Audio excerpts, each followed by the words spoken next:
Hello guys, आज के इस वीडियो में हम डिस्कस करेंगे आज़ाद भारत के सामने आई एक ऐसी समस्या के बारे में जिसे हल करके भारत की एकता और अखंडता को मजबूती मिली। यह समस्या रजवाड़ों की भारतीय संघ में शामिल करने की थी। 15 अगस्त 1947 को भारत को आज़ादी मिली। आज़ादी के बाद भारत के सामने अनेक समस्याएं आई, जिसमें से एक समस्या थी भारत की एकता और अखंडता बनाए रखना। परंतु यह कार्य इतना आसान नहीं था, क्योंकि ब्रिटिश इंडिया में कुछ ऐसी रियासतें थीं जो भारतीय संघ में शामिल नहीं होना चाहती थी। आज हम एक ऐसी समस्या पर चर्चा करने वाले हैं जिसमें हम देखेंगे कि रजवाड़ों को भारतीय संघ में कैसे शामिल किया गया। यह बात उस समय की है जब ब्रिटिश इंडिया दो हिस्सों में था। एक हिस्से में ब्रिटिश प्रभुत्व वाले भारतीय प्रांत थे, तो दूसरे हिस्से में देसी रजवाड़े। ब्रिटिश प्रभुत्व वाले भारतीय प्रांतों पर अंग्रेजी सरकार का सीधा नियंत्रण होता था।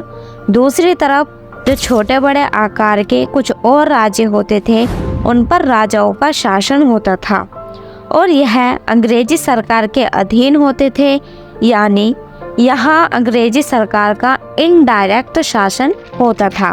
अब समय आया आज़ादी का और अब रजवाड़ों को भारतीय संघ में शामिल करना था, परंतु यह कार्य इतना सरल नहीं था, क्योंकि आज़ादी के तुरंत बाद अंग्रेजी शासन ने यह ऐलान कर दिया कि भारत के साथ साथ रजवाड़े भी स्वतंत्र हो जाएंगे।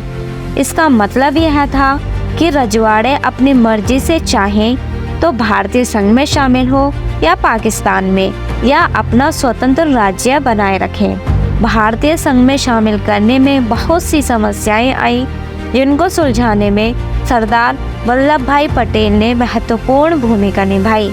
इसलिए इन्हें आयरन मैन की भी उपाधि दी जाती है। तो क्या आप जानते हैं कि ऐसी कौन सी रियासतें थीं जिनको भारतीय संघ में शामिल करने में सबसे ज़्यादा कठिनाइयों का सामना करना पड़ा? वह रियासत थी जूनागढ़, हैदराबाद, कश्मीर और मणिपुर।